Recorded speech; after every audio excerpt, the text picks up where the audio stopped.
Hi, welcome to RK's kitchen. ఈరోజు వీడియోలో నేను గారెలు ప్రిపేర్ చేసుకున్నాను. నేను చేసిన గారెలు చాలా సాఫ్ట్గా వస్తాయి. అలానే నూనె అస్సలు పీల్చకుండా చేసుకుంటాను. ముందుగా నేను గారెలోకి కొత్తిమీర చట్నీ చేసుకోవాలనుకుంటున్నాను. అందుకని ముందు ప్యాన్ పెట్టుకొని అందులో ఆయిల్ పోసి హీట్ అయిన తర్వాత కొంచెం అల్లం, పచ్చిమిరకాయలు, వెల్లుల్లిపాయ రెబ్బలు వేసుకున్నాను. అవి లైట్గా ఫ్రై అయిన తర్వాత జీలకర్ర 2 స్పూన్స్ వేసుకున్నాను.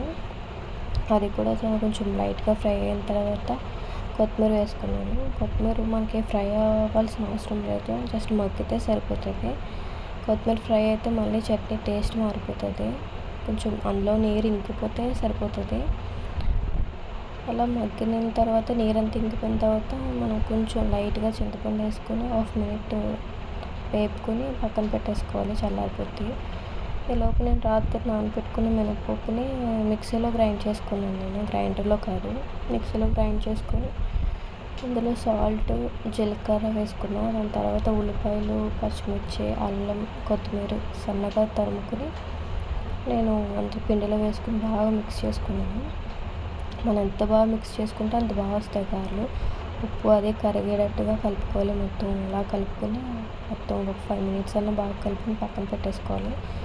ఈలోపు మనం కొంచెం లోతుగా ఉన్న మూకుడు తీసుకుంటే గారెలు అనేది బాగా వస్తాయి. లోతుగా ఉన్న మూకుడులో నూనె కొంచెం మరీ నిండా వేసేసుకొని పొంగిపోయినట్టుగా వేసుకోకూడదు. లైట్గా దానికి ఎంత సరిపోతే అంత నూనె వేసుకొని లైట్గా ఫ్రై చేసుకోవాలి. చూస్తున్నారు కదా, నేను అస్సలు నూనె పీల్చాను గారెలు, పైగా చాలా సాఫ్ట్గా కూడా వస్తాయి. ఈలోపు మా అత్తయ్య వచ్చి చట్నీ నేను చేస్తాను వేయమంటే వేస్తున్నాను. నా వీడియో కనుక మీకు నచ్చితే లైక్ చేయండి, షేర్ చేయండి, సబ్స్క్రైబ్ చేయండి. నేను ఎలా రుబ్బుకున్నానో మీరు చేయమంటే నేను వీడియో పెడతాను, full video. Thank you for watching.